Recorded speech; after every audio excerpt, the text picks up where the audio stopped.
Lina, buen día. Hola, profe, buenos días, ¿cómo está? Bien, ¿y vos? Bien, profe. Obviamente esperamos un poquito, ¿cierto, profe?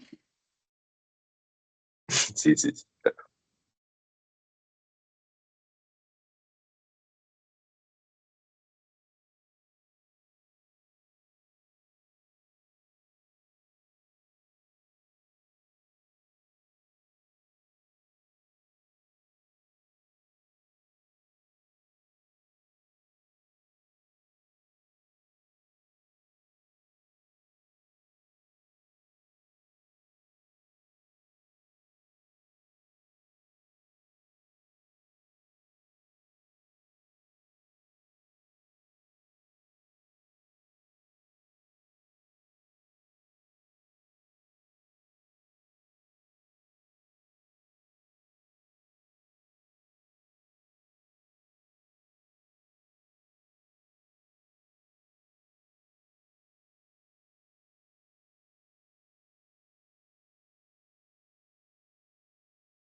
Profe, usted me confirma. ¿A qué horas empezamos?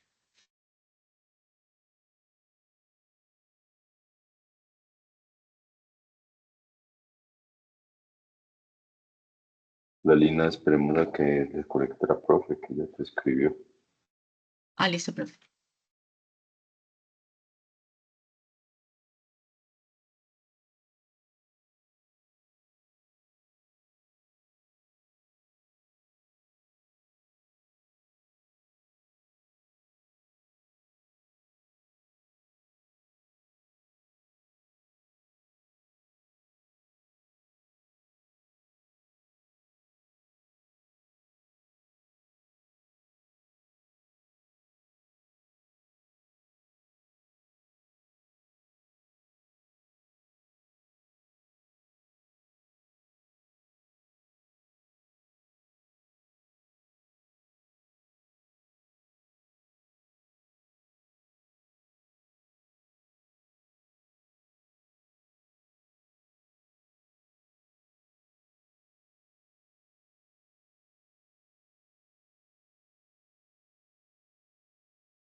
¿Me escuchan? Buenos días. Hola, profe, buenos días. Hola, Lina. Ya, qué pena era que venía y el agua estaba dura para manejar Sí. rápido ya. Qué pena, puedes arrancar de una vez. Francisco también está por ahí. Francisco, buenos días. Catalina, a todos. Buenos días, profe. Buenos días. Ahí ven mi pantalla, sí, ¿cierto? Sí, Listo. Entonces, buenos días. Hoy vamos a hablar de guías de práctica clínica. Entonces, vamos a empezar con un caso clínico que tuvimos aquí en una interconsulta. Y es una paciente femenina de 65 años con un diagnóstico de un cáncer de mama ductal infiltrante con un receptor hormonal positivo, que había recibido manejo con quimioterapia y pues manejo quirúrgico también. Y tenía, pues el motivo de la interconsulta era que tenía síntomas de almacenamiento de larga data, que había recibido manejo previo con miravibrón. Sin embargo, pues ella persistía con los síntomas. Revisamos los laboratorios estaban normales y al examen físico el único hallazgo pues positivo era que tenía la mucosa vulvovaginal atrófica. Entonces, bueno, vamos a empezar a hablar de las guías de práctica clínica. Estas son declaraciones que incluyen recomendaciones destinadas a optimizar la atención del paciente. Estas idealmente están fundamentadas en una revisión sistemática de la evidencia y en una evaluación de los beneficios y daños de las distintas opciones de atención del paciente. Y para emitir una recomendación, los integrantes del panel de la guía deben definir preguntas clínicas donde se pretende ser un punto de inicio para que las decisiones sobre un paciente concreto se puedan modificar con criterios clínicos, es decir, estas son guías, más no son reglas. El análisis de las decisiones es un método formal que integra la evidencia sobre los efectos beneficiosos y perjudiciales de las opciones de tratamiento con los valores o preferencias asociados a dichos efectos. Los análisis de decisiones clínicas se construyen como enfoques estructurados, que son los árboles de decisiones, y los autores suelen incluir o no diagramas que muestran la estructura de los árboles de decisiones utilizados en el análisis. El equilibrio entre los beneficios y los daños de las intervenciones depende de los desenlaces que se hayan considerado y los profesionales clínicos deben evaluar si el panel de la guía o los analistas pues de la guía incluyeron pues todos los desenlaces importantes para los pacientes. Los miembros entonces de los paneles de las guías y los analistas deben basar pues sus decisiones en los beneficios y los daños que pueden ocasionar una intervención, así como la evaluación de la confianza en dichas estimaciones en revisiones sistemáticas actuales o pues que estén actualizadas, preferiblemente aquellas que incluyan metaanálisis. Y en ausencia de revisiones sistemáticas con metaanálisis, los panelistas pueden llevar a cabo sus propias revisiones o presentar resúmenes de evidencia que sean pues menos sistemáticos.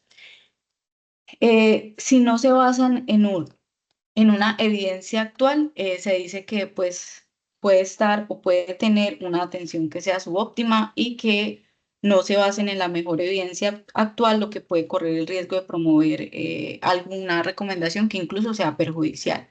Entonces, en esta parte, idealmente las recomendaciones, como les dije, deben basarse en revisiones sistemáticas, aunque este tipo de evidencia aún es poco frecuente y en ausencia de dicha evidencia, los paneles de guías o los analistas pueden recurrir a la experiencia de los clínicos o la participación de pacientes y consumidores representativos en el desarrollo de las recomendaciones. Entonces, las recomendaciones confiables deben especificar la fuerza de las recomendaciones y también una calificación de la confianza de las estimaciones del efecto que respaldan, también conocida como la calidad de la evidencia. Los análisis de sensibilidad se utilizan para explorar la solidez de las conclusiones que surgen de un análisis de decisiones. Estos principios están presentes sobre todo pues, en el sistema de evaluación GRADE y también está pues, en el AJA y en el USP-STF. En el GRADE se especifican 4 niveles de confianza, que es la alta, la moderada, la baja y la muy baja, y las recomendaciones que dan serían fuertes, que se correlaciona con mayor nivel de confianza, y débiles con menor nivel de confianza. Y aquí tenemos el AGRI, que lo que hace es evaluar los dominios y aspectos incluidos para evaluar como tal una guía de práctica clínica. Entonces hoy vamos a hablar acerca de la guía de práctica clínica del síndrome geniturinario de la menopausia, esta guía de la Sociedad de Obstetricia y Ginecología de Canadá, y inicialmente fue publicada en septiembre del 2014, pero con eso de que pues idealmente las guías se deben actualizar cada 5 años, esta se actualizó en noviembre del 2021.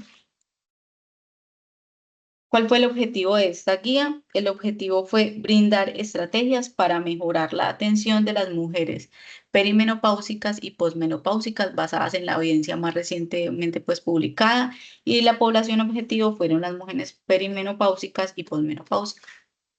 En cuanto a la evidencia, ellos consultaron las bases de datos de PubMed, Medline y Cochrane, y para los años que son del 2002 al 2020. Y los términos de búsqueda MESH fueron específicos para cada tema desarrollado a lo largo de los 7 capítulos, porque ahí hablan, pues, en esa página, pues hay como 7 guías más, pero eso pues ya es de ginecología. Y los autores calificaron la calidad de la evidencia y la fuerza de las recomendaciones utilizando el enfoque GRADE para hacer evaluación, desarrollo y valoración de las recomendaciones. Entonces aquí ellos nos llevan al material suplementario y en el apéndice A nos muestran que en la tabla 1, que es esta, para las definiciones de las recomendaciones, la fuerza y la calidad de la evidencia, y en el apéndice 2 o el A2 para la interpretación de las recomendaciones cuando son fuertes y débiles. Ya en cuanto a la terminología que ellos utilizaron, estos fueron los términos MESH que ellos utilizaron, y la guía fue elaborada tras revisar pues, la literatura publicada en donde les dije, que incluía estudios primarios y secundarios de alta calidad como ensayos clínicos aleatorizados, revisiones sistemáticas, metaanálisis y estudios observacionales relevantes cuando la evidencia de mayor nivel pues, era limitada. Entonces ellos nos dan una definición del síndrome geniturinario de la menopausia y lo refieren como las consecuencias de la deficiencia hormonal en los tejidos urogenitales. Los tejidos urogenitales tienen un origen embriológico común con lo que es la vejiga, el tracto urinario inferior pues, y el piso pélvico. Entonces todos estos receptores hormonales se van a ver afectados cuando hay deficiencia pues, como tal de los receptores. Y en cuanto a la distribución de receptores hormonales, los receptores de estrógeno que están presentes en todos los tejidos que ya mencioné, y los receptores de andrógenos que están ubicados en la lámina propia y en las capas musculares de la vagina, la vulva y el vestíbulo. Entonces, en cuanto inicialmente al resumen de las declaraciones, ellos primero inician hablando de los síntomas presentes en el síndrome geniturinario de la menopausia y los agrupan en 3 grupos, que son los genitales, los sexuales y los urinarios. a los urinarios, mencionan la urgencia miccional, la disuria y las infecciones de vías urinarias recurrentes. Y aunque falta evidencia concluyente, pues no parece que la incontinencia urinaria de esfuerzo ni el prolapso de órganos pélvicos estén directamente relacionados con la deficiencia de estrógenos. Sin embargo, cuando hay deficiencia de estrógenos, podría exacerbar pues estas patologías. La segunda nos habla pues de los signos pues del síndrome genitourinario de la menopausia como consecuencia de la hipovascularización tisular, que son pues características pues que se encuentran frecuentemente en el examen físico, que se pueden ver la vulva y el clítoris reducidos de tamaño y se pueden observar disminución del volumen de los labios mayores y menores y la pérdida del vello púbico. Entonces, de aquí sale la primera recomendación. Y ellos lo que dicen es que se debe educar a las mujeres que entran en la menopausia sobre el impacto progresivo de la deficiencia de estrógenos en la salud urogenital y los múltiples opciones disponibles para el alivio de los síntomas. Y para esto le dan una recomendación fuerte con una calidad de la evidencia alta. Y también sacan la segunda recomendación, que es que las mujeres menopáusicas deben ser evaluadas de forma continua para detectar síntomas del síndrome genitourinario de la menopausia, ya que estos pueden presentarse de manera insidiosa y volverse molestos mucho después de la transición menopáusica. Y también a esto le dan una recomendación fuerte con una evidencia alta. Ya en cuanto a las recomendaciones, pues que son no farmacológicas, la guía nos trae una serie de recomendaciones en cuanto al estilo de vida, el uso de lubricantes, el uso de humectantes y la fisioterapia. Yo lo que hice fue como resumirlo todo en una tablita. Y en cuanto al estilo de vida, lo más importante que menciona la guía es que las fumadoras suelen presentar pues una menopausia más temprana, aunque no hay datos claros a la evidencia pues científica que indiquen que las mujeres fumadoras presentan más síntomas atróficos que las no fumadoras, pero pues se considera razonable recomendar dejar de fumar durante el asesoramiento inicial, más que todo pues por todas las cosas que trae el hecho de fumar.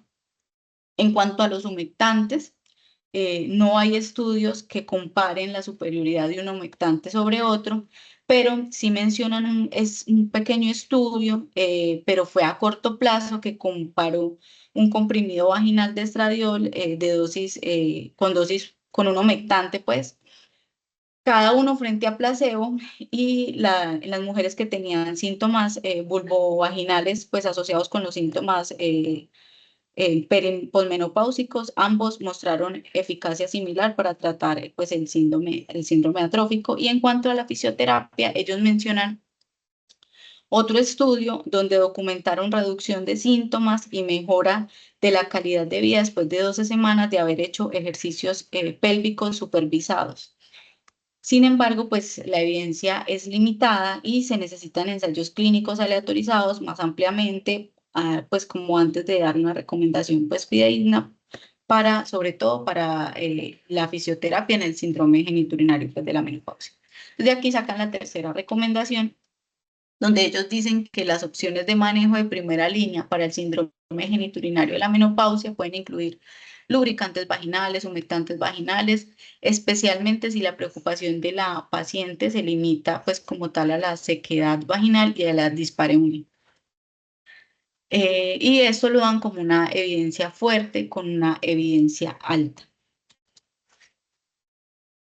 En cuanto ya a las recomendaciones que son más farmacológicas, la terapia principal es el estrógeno vaginal.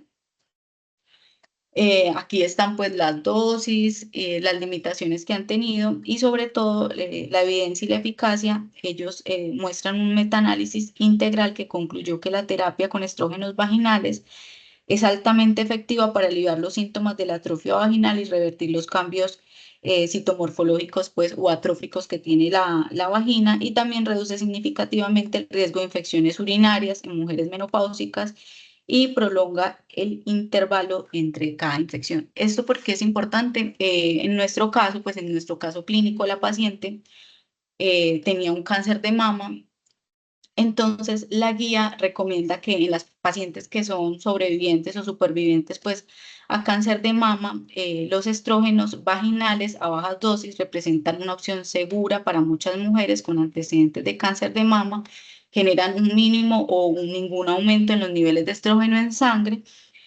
Y en cuanto al tamoxifeno, que se utiliza en las pacientes que tienen el receptor hormonal positivo, hicieron como un estudio pues, de casos y controles que mostró que no hubo asociación entre el uso de estrógenos vaginales a bajas dosis y la recurrencia de cáncer de mama pues, de las pacientes que usaban tamoxifeno.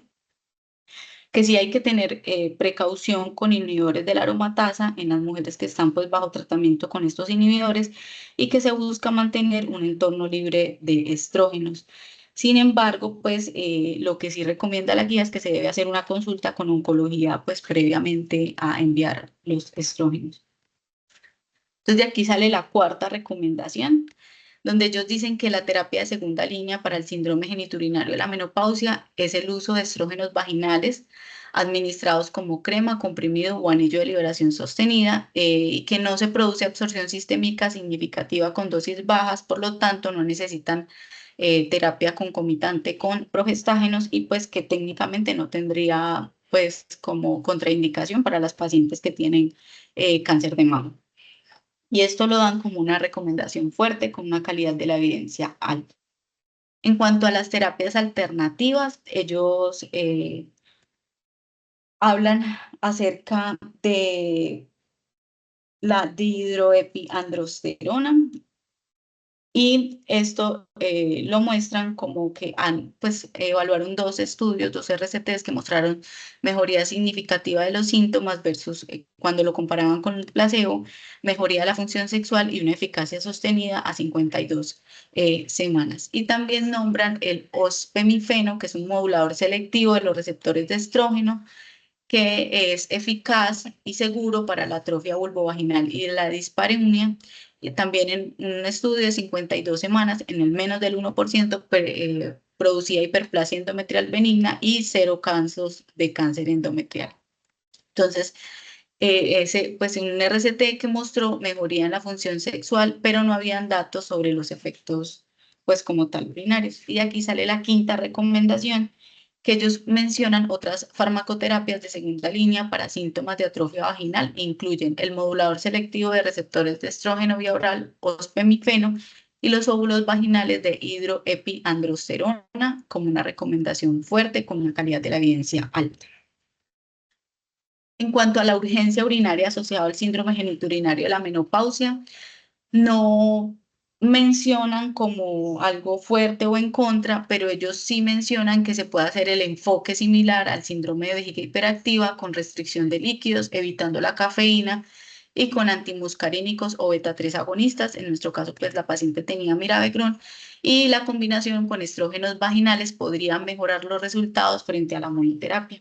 Y en cuanto a las infecciones de vías del tracto urinario recurrentes, mencionan que los estrógenos vaginales y la profilaxis antibiótica son efectivos para reducir el riesgo de infecciones recurrentes, y las limitaciones con el antibiótico serían, pues, obviamente la resistencia bacteriana y los posibles efectos adversos. Y en cuanto a la terapia de tercera línea, mencionan la terapia láser vulvovaginal para el manejo, pues, como tal de la tercera línea. Ellos dicen que el mecanismo es que usa energía térmica que se absorbe en la mucosa y lo que hace es estimular la síntesis de colágeno, la neovascularización y la remodelación de tejidos atróficos. Y en los estudios clínicos se ha observado mejoría observacional hasta el momento con una evidencia limitada, y de aquí sale la sexta recomendación, donde ellos mencionan que el uso a largo plazo de la terapia láser intravaginal para tratar el síndrome geniturinario de la menopausia o la incontinencia urinaria de esfuerzo sigue siendo experimental y solo debe realizarse dentro de ensayos clínicos bien diseñados que busquen establecer su seguridad y eficacia, y esto lo dan como una recomendación fuerte, pero con una calidad de la evidencia muy baja. Entonces, ya pues esto es lo que nos trae la guía, y ahorita vamos a analizar, vamos a hacer la lectura crítica de la guía con la guía HAM.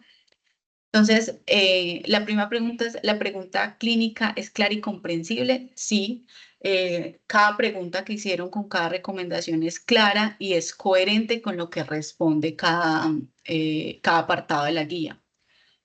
La intervención recomendada es clara y realizable. Sí, yo considero que sí, pues hay recomendaciones que son claras acerca de la línea de manejo, como pues cuál es el manejo de primera línea, segunda línea, hablan sobre el manejo farmacológico y no farmacológico, además de la seguridad que tiene cada recomendación.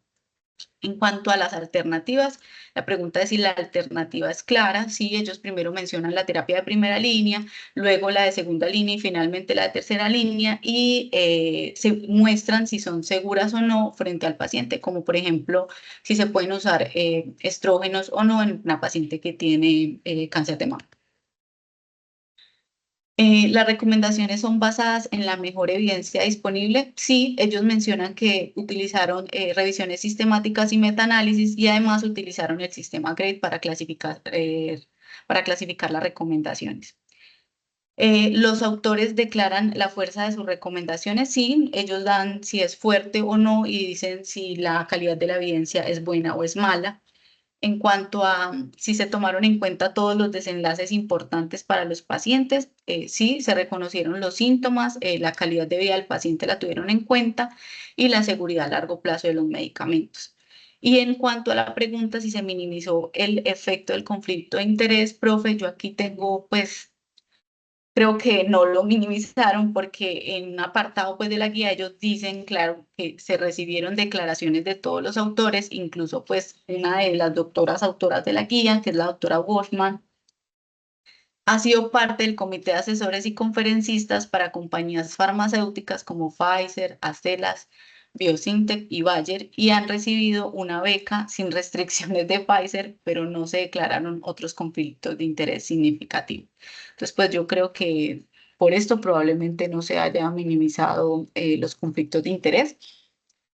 En cuanto a si los valores están claramente establecidos para cada desenlace, sí, en el marco de la evidencia GRACE utilizado para formular las recomendaciones, se consideran los valores de los pacientes para cada desenlace relevante y esto incluye evaluar los beneficios y daños potenciales de las intervenciones propuestas. La otra, si las recomendaciones fuertes están justificadas, si ellos justifican bajo la luz de la evidencia pues, científica y si las recomendaciones débiles se favorecen de la decisión compartida. Sí, ellos en general dicen que el paciente pues puede, o nosotros pues como profesionales de la salud, podemos decir si tomamos o no en cuenta esta recomendación. Y ya esto era lo que tenía para hoy. No sé si tienen una pregunta. Ay, muy bien. Bueno, muy bien, Lina, muchas gracias. No, pues preguntas es si esa guía se utiliza aquí y pues en la parte de los conflictos de intereses, no sé ahí, pues por lo menos según eso no hay conflicto de intereses. Sí, Pues sí profesor, habría según eso no conflicto. hay, pero pues digamos que, y tampoco la guía menciona como un fármaco que ellos estén como promocionando, que digan hay que usar este fármaco como para. Ok, perfecto. Ujú. Y No, si se la usa, guía se bueno, utiliza aquí. Sí se utiliza aquí. no, pues no la utilizamos, pero sí cuando una paciente tiene síndrome genitourinario de la menopausia se contempla el uso de estrógenos. A nosotros nos surgió la duda durante una ronda de fin de semana fue porque la paciente tenía el antecedente de cáncer de mama. Entonces, ella ya había recibido manejo médico, pues con el Miravigrón y eso, pero no sabíamos si era seguro o no para la paciente ponerle estrógenos vaginales. Fue más que todo por eso. Y la verdad, pues según esta guía, sí se puede porque a nivel sistémico no tiene implicación ponerle pues Bueno, el estrógeno vaginal. cuando ustedes dicen sí se puede, según la calidad de la evidencia y la fuerza de la recomendación, o sea, ¿estarías segura que no habría como muchos riesgos o que podrías confiar en lo que ellos dijeron ahí? En Profe, ese pues sentido. ellos, digamos que no muestran al inicio una tabla 1 donde digan esto es la cantidad de metaanálisis, esto es la cantidad pues de revisiones sistemáticas, pero en uno de los artículos que ellos mencionan, sí dicen como que la cantidad de estrógenos a nivel sanguíneo pues no es tan alta como para pues generar algún tipo de contraindicación frente al cáncer de mama. Pues a pesar de que ellos no mencionan cuál fue el metaanálisis, ninguna de esas cosas. Ok. No sé, Francisco, Catalina, Hernán. Ayúdenme ustedes con la parte clínica. Yo creí que era más extensa la guía cuando me mandaste el mensaje, porque a No, veces... normalmente estas recomendaciones, digamos que las hacemos porque hay algunas de estas que se incluyen en los apartados de incontinencia urinaria que normalmente manejamos, que esas sí las tenemos en las guías europeas y americanas. Entonces digamos que van en la misma dirección a esas otras que nosotros sí usamos, pero yo creo que probablemente no la usemos es porque es más dirigida a ginecólogos y a urólogos. Pues obviamente ahí casi que como se dice, uno se pisa la manguera, pues porque es síndrome urogenital y normalmente vemos ese síndrome compartido con los ginecólogos. Entonces yo creo que si la usamos, pues si usamos varias de estas recomendaciones que Lina nos mencionó, pues yo creo que eh, para resaltar de esta guía que se actualiza, ¿cierto? Que Ujú, usa las escalas de grade para su clasificación, ajá. que es como una recomendación. A mí me parece una buena guía, profe, pues desde el punto de Sí, vista metodológicamente tecnológico. se ve bien hechecita, ¿cierto? Sí. Em, pero es cortica, ¿no? Yo creo, hay generalmente las guías, o por lo menos cuando estuvimos haciendo la guía de síndrome coronario y falla cardíaca, eran bastante extensas. Eso tiene un trabajo muy fuerte y cuando se logra llegar a estas recomendaciones y a la calidad de la evidencia, se asume que los expertos son, pues por lo menos Yo, tienen suficiente yo criterio creo que es para una guía valorar. largota y Lina cogió como las recomendaciones, pues que era como de síndrome Ah, ok, urogenital, que Lo dice que que es pasa un es que es una guía, apartado, al inicio dice, sí, profe, que tiene como 7 cosas, pero es que apartado, son sí. más de ginecología. Aquí lo ah, importante, o sea, ok, pues yo me perfecto. metí más por la parte, fue como de Sí. que nosotros, de la paciente con cáncer de mama, no sabíamos si ponerle o no los estrógenos vaginales. Ah, ok, Entonces, fue más que perfecto. todo por esa parte. Ok. ¿Alguien le quiere hacerle alguna pregunta? ¿Quiere hacer algún comentario? Ah, no hay comentarios, están hoy muy callados. Sí.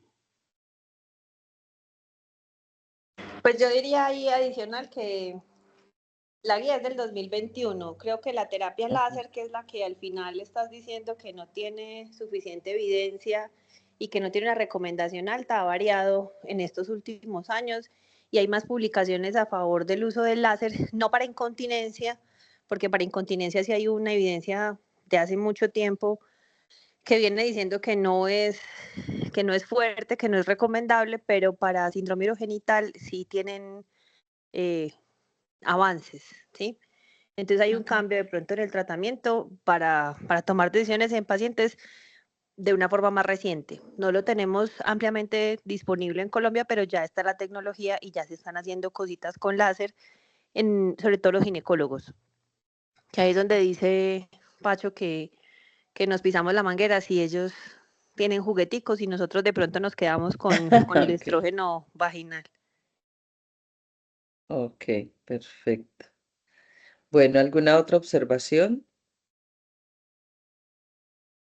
Muchas gracias, Lina. Pues salimos muy rápido. Un comentario, Pinzón. Sí, no les gusta el tema, no cuentan nada, Miguel. No, yo pienso que, buenos días, profe, yo pienso que Buenos días. hay momentos donde sí pueden llegar a la consulta este tipo de pacientes Lo único como para agregar desde la parte clínica es siempre evaluar si hay prolapso o no hay prolapso. ¿Por qué? Porque eso va a diferir de la forma en la que usted aplica el estrógeno, digamos, a nivel genital. Si la paciente tiene un prolapso, y es un prolapso grado 3, grado 4, eh, no tendría mucho sentido aplicarle un óvulo, pues fácilmente lo va a expulsar y no tendría efecto pues el medicamento. En ese caso se preferiría, digamos, la parte de la crema eh, para que sea pues como alrededor de los labios mayores y de todas maneras pues el darle la instrucción de cómo a la paciente de cómo reducir el prolapso para que haya algo de la aplicación de la crema pues en el introito. Si no hay el problema del prolapso, digamos, y hay una medida que es que los ginecólogos, esa medida sí la hacen como muy subjetiva, que es si hay dos traveses de dedo o dos pulpejos de dedo, tanto horizontal como vertical.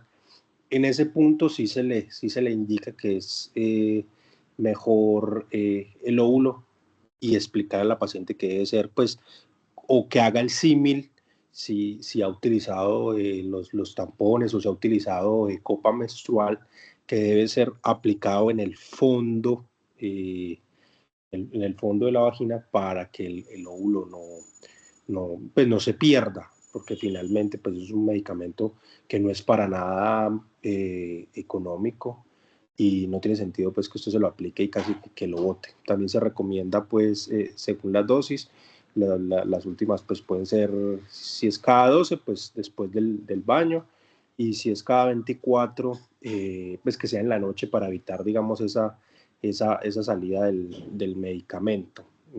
Por lo demás, pues yo creo que la guía trata de apoyar esa parte de perderle, digamos, el miedo al utilizar el estrógeno en este tipo de pacientes, porque también, pues el cáncer de mama, como el cáncer de próstata, en algunos, por eso le hacen tantos marcadores, son dependientes pues de hormonas. Entonces, uno dice, si le aplico estrógenos, entonces le voy a dar como más riesgo de recurrencia, ¿cierto? Pero bueno, digamos que la evidencia, digamos, que sustenta algo de que si es algo tópico, pues no hay, como lo dijo Lina, pues no hay tanta absorción a nivel sistémico, sino más a nivel local. Y en cuanto al uso de lubricantes, pues siempre preguntar el deseo o cómo está la vida sexual de las pacientes, pues uno se puede encontrar pacientes de 70, 80 años que pues, pueden tener una vida sexual activa y plena. Entonces, digamos, siempre recomendar lubricantes hipoalergénicos o a base de agua. Digamos, uno de los que se consigue más fácil, los que uno más recomiendan a estos pacientes, que se consigue en cualquier farmacia, es el Calle. Es como bueno, bonito y barato. Eso es lo que tengo que decir de este tema. Gracias. Una pregunta, Lina. En el documento de la guía mencionan si hicieron encuestas o algún grupo focal con pacientes, porque a veces lo que No, pregunta... profe. Ah, No, bueno. no mencionan encuestas ni nada de calidad de vida, solamente a la luz pues de la evidencia lo que las pacientes decían, pero en los ensayos clínicos y eso, las revisiones Ok. sistemáticas, pero no que ellos, no, Hayan de pronto no, consultado profe. con pacientes lo que estaba diciendo. Ok, perfecto. Ujú. ¿Alguna otra pregunta, comentario? Miguel, usted que es el compañero. Profe, no, pues muy buena exposición y pues la verdad no tenía mucho conocimiento del tema, entonces me sirvió como para repasar un poco, la verdad. Es algo que nosotros no vemos mucho. Ah, bueno, perfecto. Listo, bueno, entonces muchas gracias a todos. Buenos días. Hasta Feliz luego. día. Feliz día. Gracias, Chao. Hasta profe. luego. Chao. Hasta luego. Hasta luego, feliz día.